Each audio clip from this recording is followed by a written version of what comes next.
current events in Syria. So what we want to do tonight is look at a number of Bible prophecies which concern Syria, see where Syria fits into the picture in the last days, and have a look at what's happening in our newspapers today and see why this is significant. Now, the reason for this Bible education evening is really generated from a Tuesday night seminar that I did just a couple of weeks ago now. And doing that seminar, I was really impressed by two things. I was reviewing details of last day prophecies. I also looked at the weekly World Watches and saw some material Brother Andy Walton prepared on Syria. And it's apparent that Syria is a critical component in the events leading up to Jesus Christ's appearing and return, and an extremely significant sign of the times for us. And the second thing that was impressed upon me is that events are moving extremely rapidly in the Middle East, and a conflict that involves Israel seems very close in the near future. So from looking at these things, I've been genuinely excited at the nearness of Christ's appearing. And I wanted to share with you tonight some of the details of the events that occur leading up to this. So before we look at Syria, I wanted to spend some time looking at some background and some prophecies. So this is what I want to cover tonight. First of all, we want to look in a bit more detail at the appearing of Jesus Christ. Then we'll look at the conflicts at Jerusalem, and we'll see how Syria is involved, and finish with looking at what's happening in Syria today and see how things are heating up and the tensions that are present. So there's quite a lot of background I want to look at first before we look at the actual events in Syria. So let's start by looking at Jesus appearing. Now, the first question is there a difference between the appearing of Jesus and the return of Jesus? Now, I want to answer that question first. So the first passage I want to look at is 1 Thessalonians chapter 4, and I've put that on the screen for you because we're all very familiar with this chapter. So the context of the chapter is Paul is telling the Thessalonians what happens to those who have fallen asleep in Christ. He explains the role of those who have died in Christ when Jesus Christ returns and how they fit in. And so he gives us a summary of events. And he says, "For the Lord himself shall descend from heaven with a shout, with the voice of the archangel, and with the trump of God. And the dead in Christ shall rise first. Then we which are alive and remain shall be caught up together with them in the clouds to meet the Lord in the air. And so shall we ever be with the Lord." So just breaking that down, first of all, Jesus descends from heaven.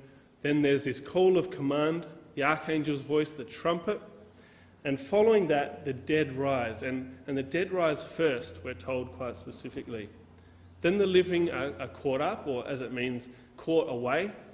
And they're gathered in the clouds or the air, whatever that refers to meet Jesus. So we're quite familiar with those words. Now, if we turn to Matthew chapter 24, we're given a little bit more information. So Matthew chapter 24 is the Olivet prophecy.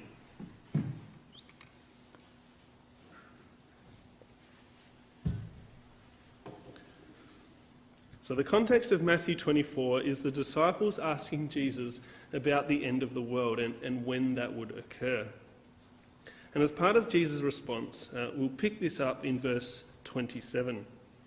It says, "For as lightning cometh out of the east and shineth even unto the west, so shall also the coming of the Son of Man be." So we've got this picture of lightning across the heavens. That's what Christ's appearing is going to be like. It's going to be very obvious what is happening. Now, it goes on to talk about eagles gathering to a carcass. We'll come back to that in just a moment. So we keep going in verse 30. These are the events that Jesus describes when the Son of Man appears. "Then shall appear the sign of the Son of Man in heaven, and then shall all the tribes of the earth mourn." Now, the mourning of all the tribes of the earth, that's not mentioned in Thessalonians chapter 4. So why are they mourning? They're mourning because of the sign of the Son of Man in heaven. And if we keep reading, we find out what that is. "They shall see the Son of Man coming in the clouds of heaven with power and great glory. So what is the sign of the Son of Man in heaven? It is Jesus coming in the clouds with power and great glory. So this is the appearing of Jesus Christ, and he appears to the world, and the world responds by mourning. But is this Jesus Christ's return to the earth physically? Well, we know that when Jesus Christ returns to the earth, he comes to the Mount of Olives, Acts 1 verse 11. And we know that when Jesus returns to the earth, the saints are with him, in Zechariah chapter 14. Now, when we read this verse, it says that Jesus comes with the clouds. And we might think, well, perhaps the clouds there is a symbol of the saints who have come with Jesus. But it's not the case. If we keep reading, and he shall send his angels, and there will be the sound of a trumpet, and they shall gather his elect from the four winds, from the one end of heaven to the other. So the saints haven't been gathered yet until the end of verse 31. And from Thessalonians, we know that the trumpet occurs, then the dead are raised, and then the saints are gathered. So we have this situation where the Son of Man appears in the heavens in glory. And then we have the trumpet, and then we have the gathering, the dead are raised, and the gathering of the saints. And so what is the clouds in verse 30 then? Well, perhaps this is quite literal, and it's the sign of the Son of Man, and there's this glorious display of power and glory in the heavens or in the clouds. Now, where are the saints actually gathered to? Well, we know quite specifically where they end up, and that is the Mount of Olives. And that is hinted at here in this chapter. But it's also we're also told that in Luke 17, where the disciples, Christ is discussing the events of the return of Christ, and he speaks about people who are doing the same occupation, but one is gathered and one is left. And so picking up that context in Luke 17, 2 men shall be in the field, one shall be taken and the other left. And here's the question of the disciples, where, Lord? They're saying, where are the saints being gathered to? And Jesus' answer, wheresoever the body is, thither will the eagles be gathered together. So we have this almost cryptic response that the saints are being gathered to where the body is. So the eagles are representing the saints, and they're being gathered to the body. Now it's the same as in Matthew 24 verse 28. Wheresoever the carcass is, there will the eagles be gathered together. So where are the saints being gathered to? Well, at the time of the end, where would you be most likely to find a body or a carcass? Right in the centre of Armageddon.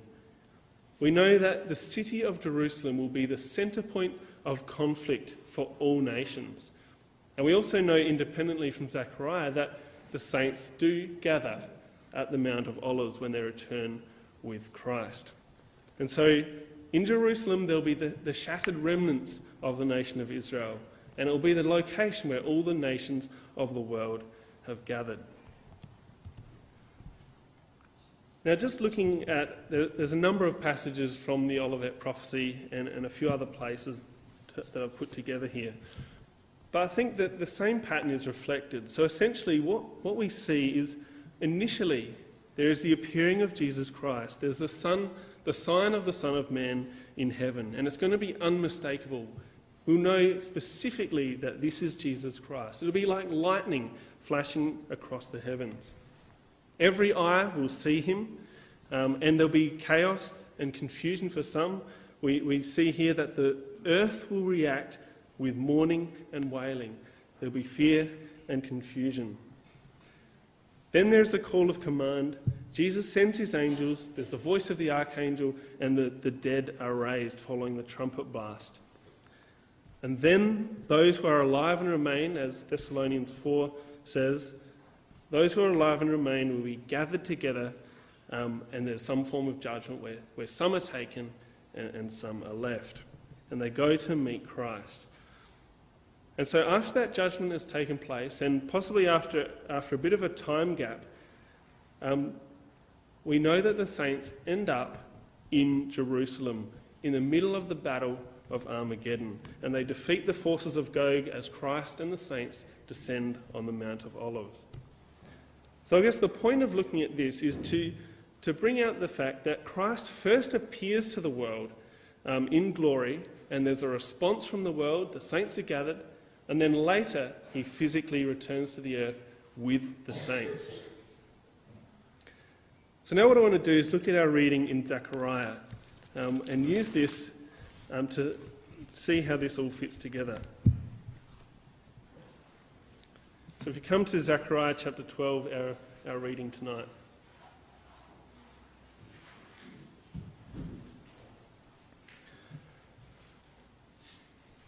So I want to look at both Zechariah 12 and Zechariah 14. And we don't have time to go through all the details here, but I want to just ask a couple of questions and see what these chapters are telling us. So we know we've got this conflict over Jerusalem. So if we first look at Zechariah chapter 12, and we ask the question, well, who does this involve? Verse 2, I'll make Jerusalem a cup of trembling unto all the people round about, when they shall be in the siege both against Judah and against Jerusalem. In verse 6, in that day I will make the governors of Judah like a hearth of fire among the wood, and like a torch of fire in the sheaf. And they shall devour all the people round about, on the right hand and on the left. So we have this description, the people round about. And if you have a closer look at these words, the word people means tribes, and roundabout has the idea of encircling or encompassing, the idea of a neighbour or someone that is on every side. So Zechariah is talking about the people roundabout, those immediately surrounding Israel. And what is their focus? Verse 2, Jerusalem is a cup of trembling. The siege is at Jerusalem.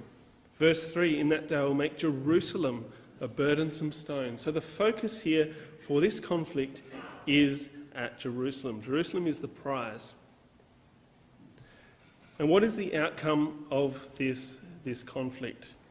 Well, at the end of verse 6 it says, and Jerusalem shall be inhabited again in her own place, even in Jerusalem. Now, if you read the RSV and many other versions, it says, while Jerusalem shall still be inhabited in its place. Rotherham says, so shall Jerusalem yet be inhabited in her own place. So Jerusalem is not lost in this first conflict. It remains inhabited. Now, the outcome of the battle is that Israel's enemies are destroyed. And we see that in verse 4, that every horse and rider is struck with astonishment and blindness. Verse 6, that the governors of Judah are like a fire among a wood. And verse 8, we read the inhabitants of Jerusalem, they also fight. And the feeble will be like David, who was Israel's renowned warrior. And those of the house of David, or the warriors who were warriors already, will be as God, it says, and the angel of Yahweh before them. So it's the inhabitants of Jerusalem and it's the governors of Judah who fight with God's power here.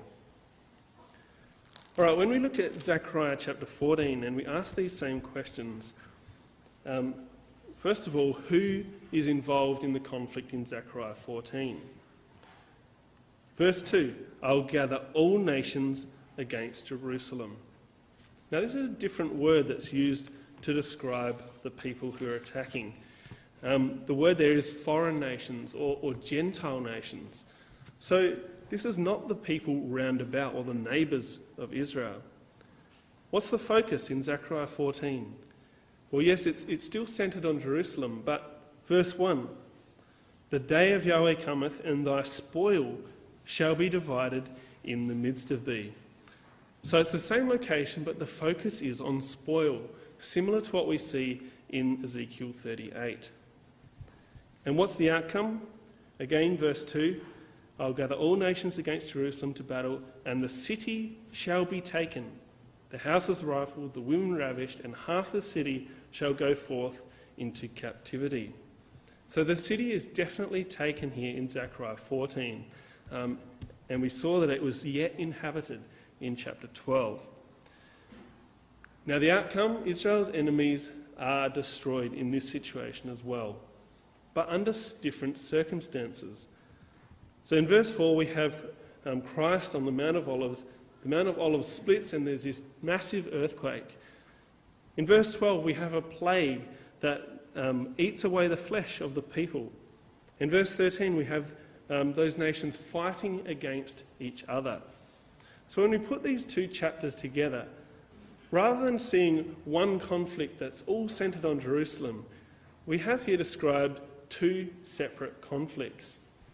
The first conflict is involving Israel's immediately surrounding neighbours, and the second conflict is involving all nations, Gentile nations, attacking at Jerusalem as well. In the first conflict, Jerusalem remains in the hands of Israel. In the second, Jerusalem is taken. Okay, now how does this all fit with the picture we saw of the details at Christ's return? We've got an interesting hint if we go back to chapter 12 and verse 10. So it says there, "I will pour upon the house of David and upon the inhabitants of Jerusalem the spirit of grace and supplications. And they shall look upon me whom they have pierced, and they shall mourn for him as one mourneth for his only son, and shall be in bitterness for him as one that is in bitterness for his firstborn." So after this conflict, we have those inhabitants of Jerusalem, they see him whom they have pierced. They see Christ, and their response is mourning. Mourning with such bitterness that it goes on for a couple of verses to describe the depth of their mourning there. Now, where else have we read about the world seeing Jesus and mourning? Well, that's exactly the pattern we've already seen when the sign of the Son of Man appears in heaven, and the world responds in mourning. Now, you might say, well, this section in Zechariah is specific to Israel.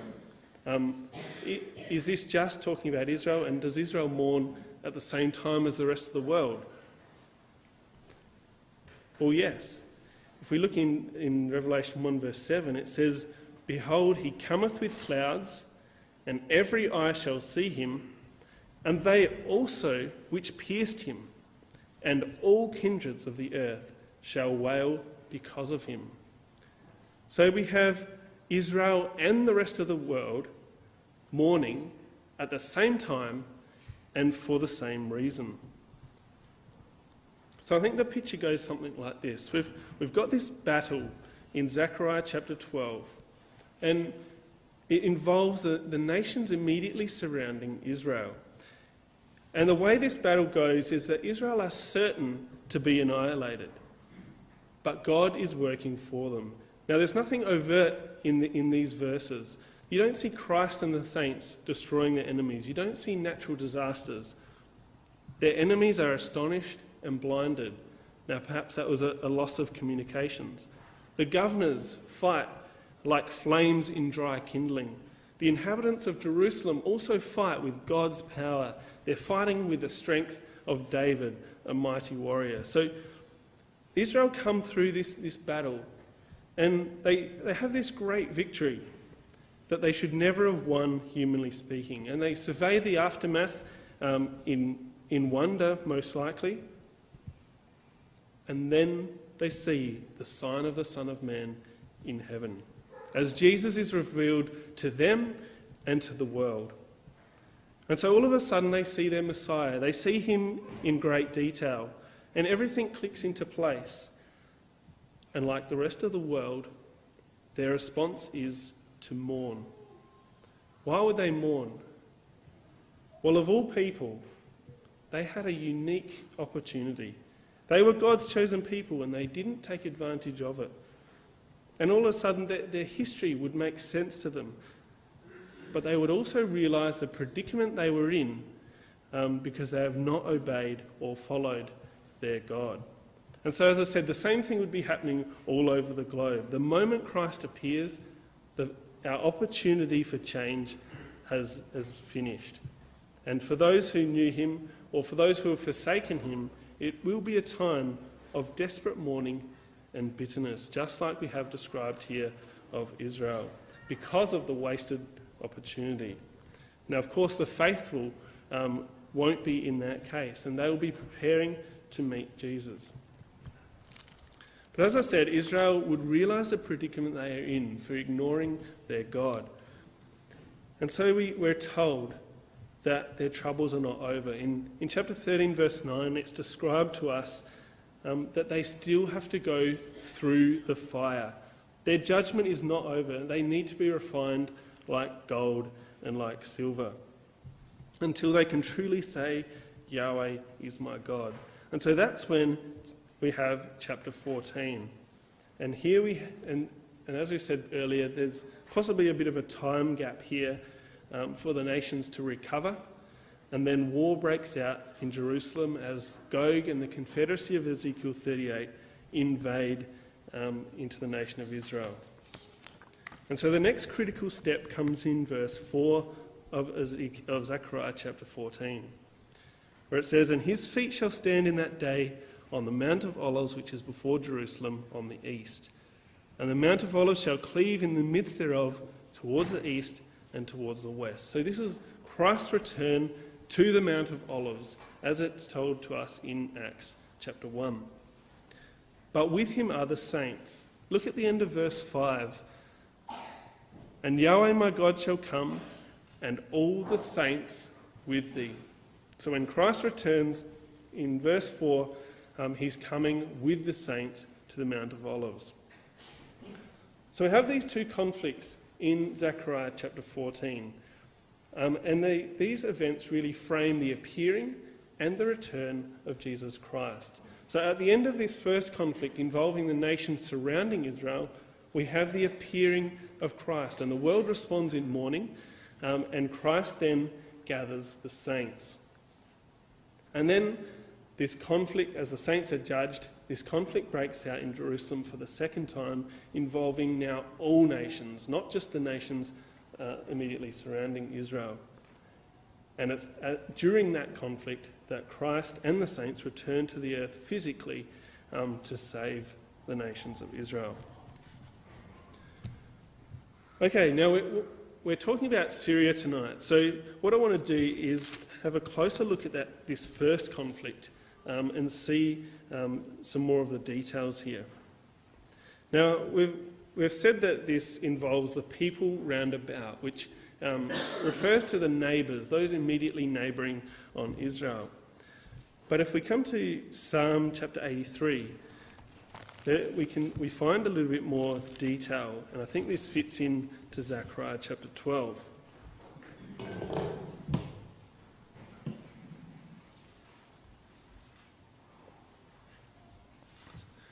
So in Psalm 83, we have a description of a confederacy of nations, and their intent is to destroy Israel.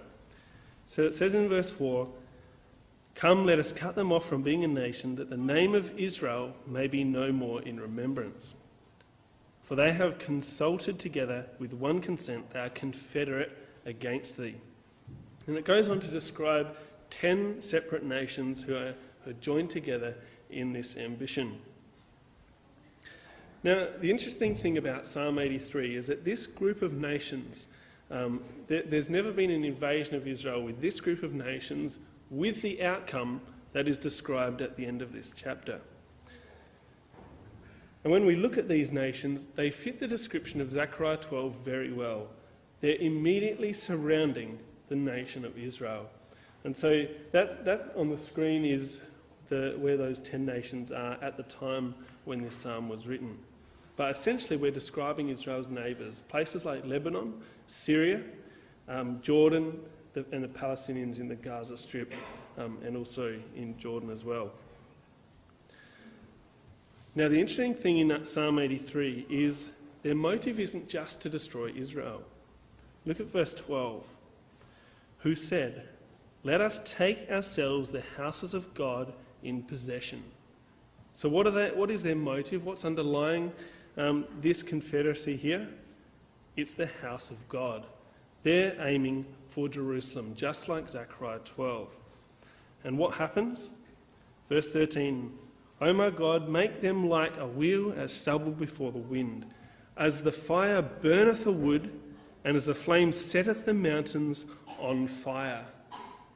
Now, if you were listening when we read verse 6 of Zechariah 12, you'll notice that that's exactly the same language that is used in the destruction of their enemies there.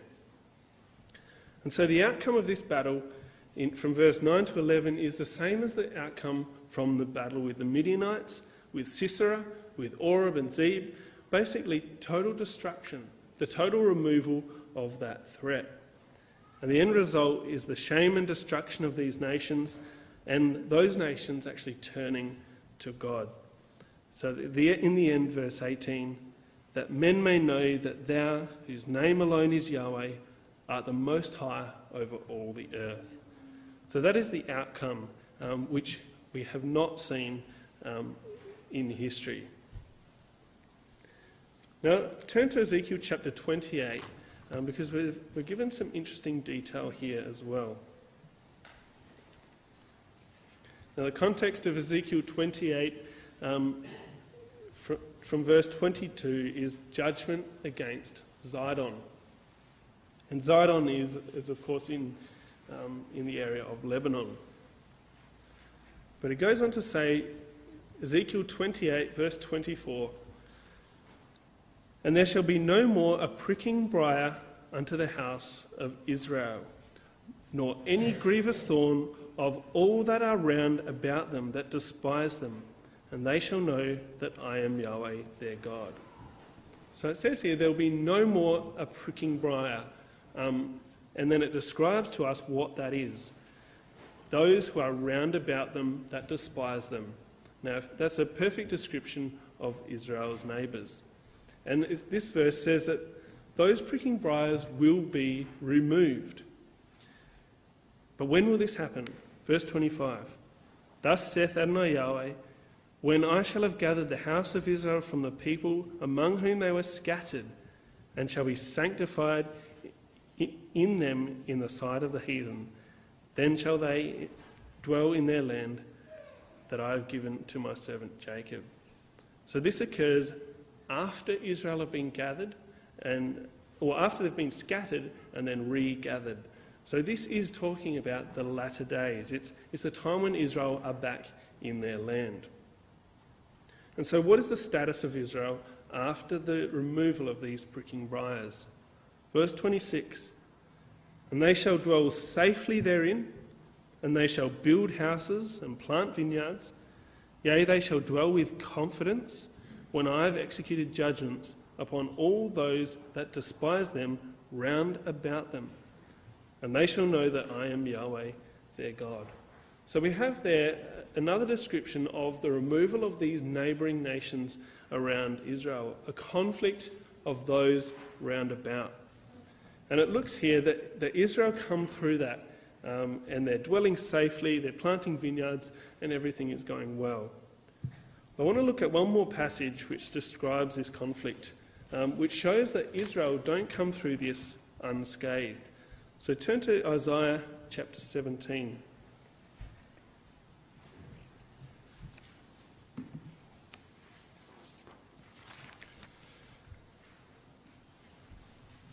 So Isaiah chapter 17 and verse 1. So it says, the burden of Damascus. So this is the judgment on Damascus, or the judgment on Syria. So the burden of Damascus. Behold, Damascus is taken away from being a city, and it shall be a ruinous heap. Now that's a very interesting statement in this prophecy, because if we look up Damascus, we find that it's described as the oldest continuously inhabited city of the world. So this has never occurred. The complete destruction of Damascus has never occurred. And RSV quite specifically says that it will cease to be a city. So Isaiah is saying, first of all, that Damascus is going to be destroyed. So this is still to happen.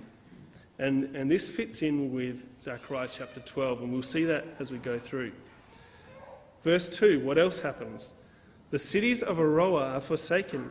They shall be for flocks, which shall lie down, and none shall make them afraid. Now, the cities of Aroah are actually in Jordan. So Damascus is destroyed, and the city in Jordan is destroyed, and so much so that flocks are going to be there, and they're not going to be disturbed or frightened. So basically, there's no one there to frighten them. It's desolate. Verse 3, the fortress also shall cease from Ephraim. And we know Ephraim is the northern part of Israel.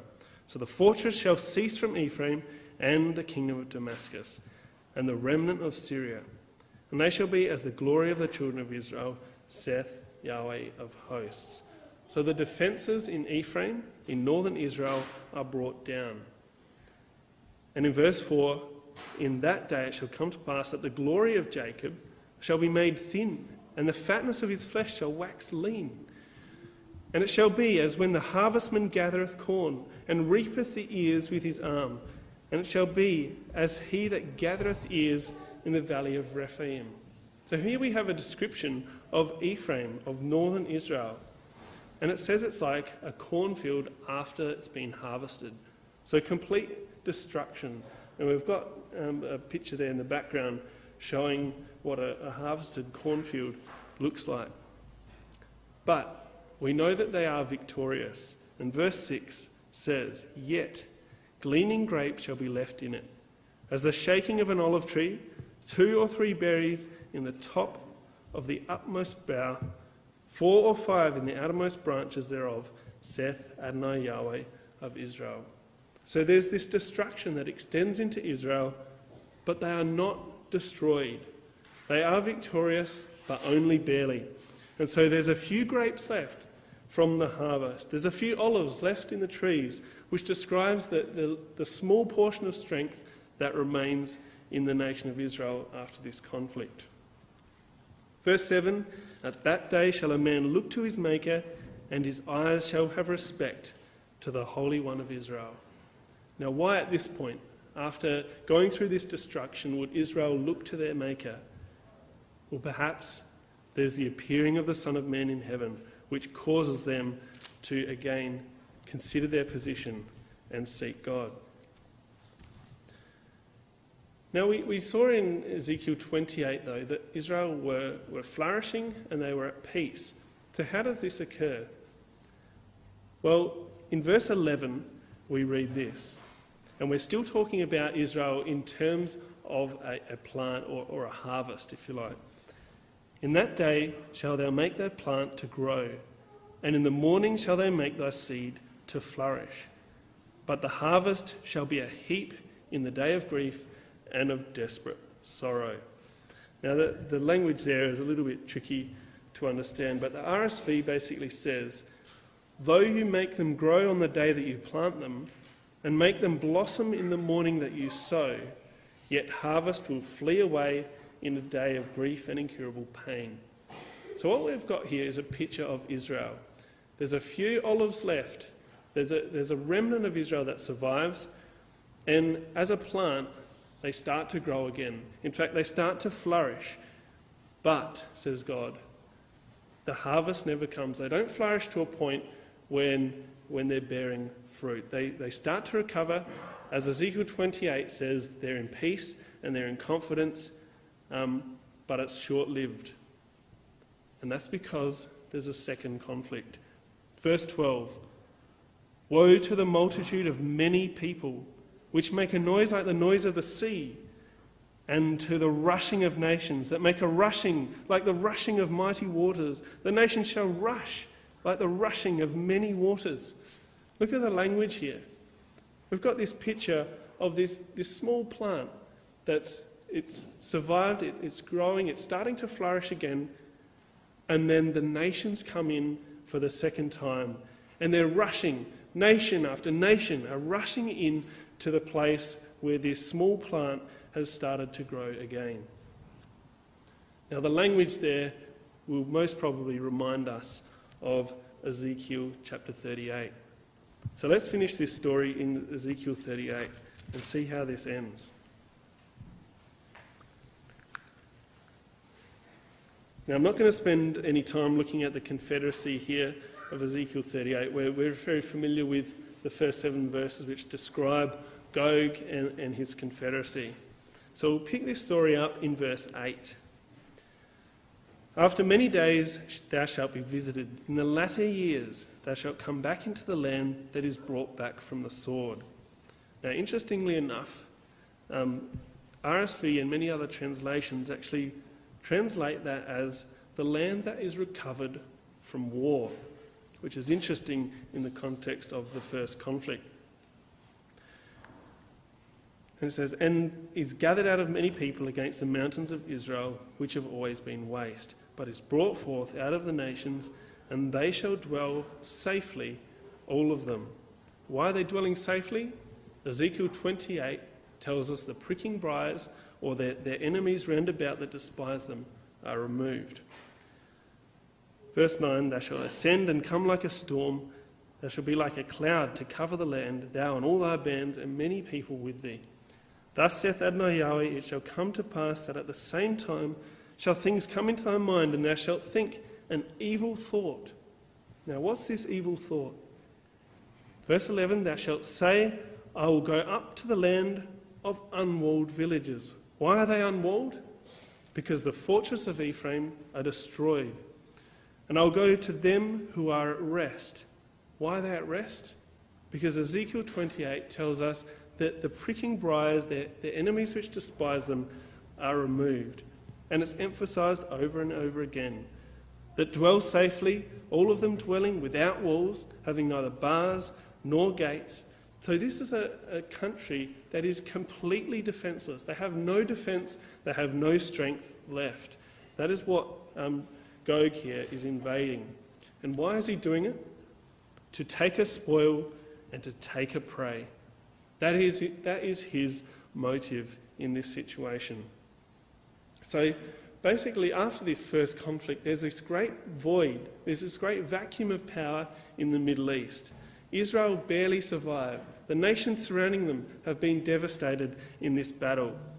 And Russia, who incidentally are now set up in Syria right on the border, are in the perfect position to take advantage of that power vacuum. And so we have this vacuum of power in one of the richest areas of the world in terms of resources. And so Gog takes the opportunity, and it's to take a spoil and to take a prey on this defenceless area. Now, interestingly enough, just as we're looking at this, if we look at the nations in Ezekiel 38, this is generally the picture that we put up involving those nations. And you'll notice that there's this ring around Israel of nations who aren't involved in the conflict. Now, if there's any nations today who would be on board with attacking Israel and joining Russia in this confederacy, you would think it would be the neighbours of Israel who have a long-standing hatred there. But they're not involved in this second conflict. And the reason for that is that they have already been dealt with in the first conflict. All right, so in the time we've got left, we want to use this picture that we've built up tonight to have a look at what's happening in the Middle East and in Syria and see just how close we are to this first conflict. And this is highly significant because this first conflict is going to trigger the appearing of Jesus Christ in the heavens. It's going to trigger the mourning of all nations of the world, and it's going to trigger the gathering of the saints. Now, I'm sure you're aware that there's been some conflict in Syria in the last years. In fact, it's been over 7 years that Syria has been in conflict, ever since the uprisings of the Arab Spring. Now, essentially, we don't have time to go into what's happening in Syria. In fact, it's pretty hard to work out exactly what's going on in Syria. But essentially, we've got the Syrian government led by Bashar al-Assad, who cracked down on some peaceful protests very brutally and sparked this civil war. And so we had this conflict between the Syrian government and the Syrian rebels, or the Free Syrian Army. Now, that's bad enough, but the problem that occurred, and the reason this has gone on so long, is that a few other nations thought that they would also like to be involved. And this is just a bit of a snapshot. This is not all of them by any way, but nations and other extremists have now joined Syria and joined the conflict, including ISIS. And the problem in Syria is that there's many proxy wars going on. So there's this conflict in civil war in Syria, and so other nations bring their conflicts and fight it out in Syria as well. So, for example, Iran and Saudi Arabia have always been rivals, and so when this conflict breaks out, Iran supports the government, Saudi Arabia supports the rebels. Russia is strongly supporting the government. The US and NATO are supporting the rebels. But in the mix as well, we have Iran and Hezbollah who are at conflict with Israel. And so there's airstrikes from Israel. And just to mix it up a bit more, the Turkish and the Kurds are also at war. And this is all mixed in to one nation. And I mean, the situation there is unsolvable. And the type of destruction that is occurring is phenomenal. And it's causing refugees, it's destabilising Europe even, just from what's going on in this country. And I'm not sure how well you can see that, but that just shows some of the different parties in Syria at the moment. And it does seem that the Syrian government, backed by Russia, is really kind of controlling this region now. And it seems like that's how this conflict is going to go. But the area we're interested in terms of what we've seen tonight, is Israel and the conflict with the surrounding nations.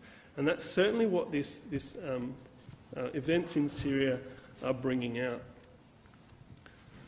So we're getting headlines with titles like this: Israel versus Iran, are they heading for a war? Pretty significant. So for years, Iran have attempted to smuggle in weapons to the Hezbollah, who are on the border with Israel, to spark conflict. But now, with all the fighting that's going on in Syria, Iran have come in, they're backing the Syrian government, but they're also entrenching themselves along the northern border of Israel. And so this article goes on to say that there's skirmishes between Iran, who are based in Syria, and Israel. So much so that Iran and Israel remain on a collision course, it tells us. But there are many articles which describe a similar thing. Israel and Iran, winds of war in Jerusalem.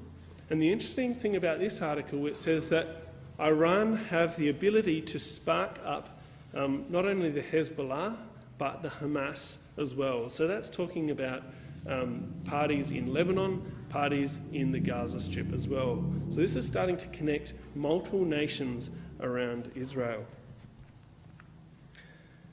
And it's not just positioning that we're talking about. There's been some serious conflict here already between Israel and Iran in Syria. Israel are essentially trying to get Iran out of Syria.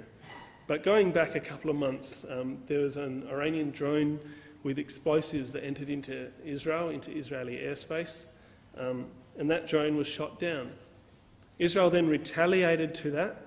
They sent 12 airstrikes into Syria, 8 at Syrian targets, 4 at Iranian targets in Syria, and they were trying to prevent further attacks. But the problem is weapons from Iran are coming into Syria, and Israel lost one of their fighter jets in the process. It was shot down with these air defence systems. And so, of course, then Israel retaliated again, and they went in, and they've been keeping an eye on Iran's air defence power in Syria.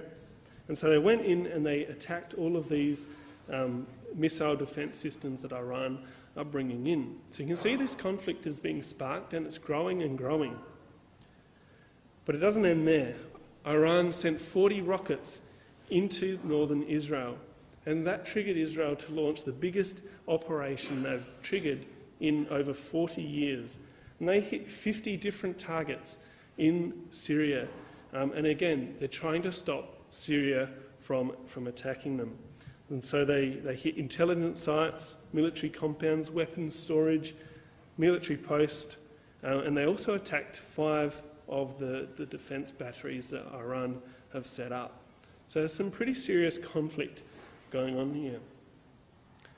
And as fighting with the rebels in Syria kind of is starting to draw to a close as the government is spreading its influence, the fighting's getting closer and closer to the border of Israel. So Israel are on high alert because they're worried that this conflict could spread into their country. So they're currently only 60 kilometres from the border and moving south.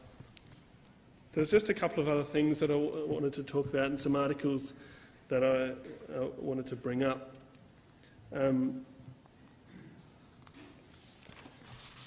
If we move kind of to the west, there's also trouble with the Hezbollah. And if I had the article there, basically the leader of the Hezbollah has directly threatened Israel, saying that the day of the Great War is coming. Yeah, the Hezbollah leader has said that the day of the Great War is coming. They said they've got nothing against the Jews so long as they get out of the land of Israel. They're happy for them to live, they just don't want them in the land of Israel, which is never going to happen. They said, if you insist on occupation, the day of the Great War is coming, the day we all pray in Jerusalem. We will not give up Jerusalem, the Al-Aqsa Mosque, Palestine, and the right of return, despite all outside pressures. So some pretty significant words coming from the leader of the Hezbollah as well. They're threatening Israel with war, and they're set their focus on Jerusalem, just like we would expect.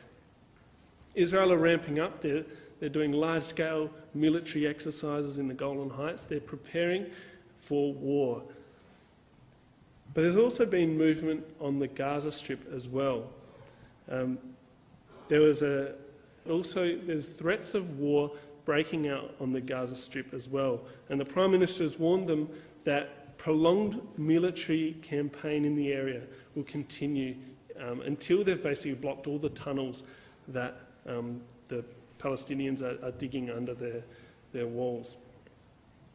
And interestingly enough, Iran's leader have said that they have to, they've denounced Israel and urged Muslims to arm Palestinians to enable them to counter what is termed genocide, which is basically Israel. So Iran are getting involved down in the Gaza Strip as well.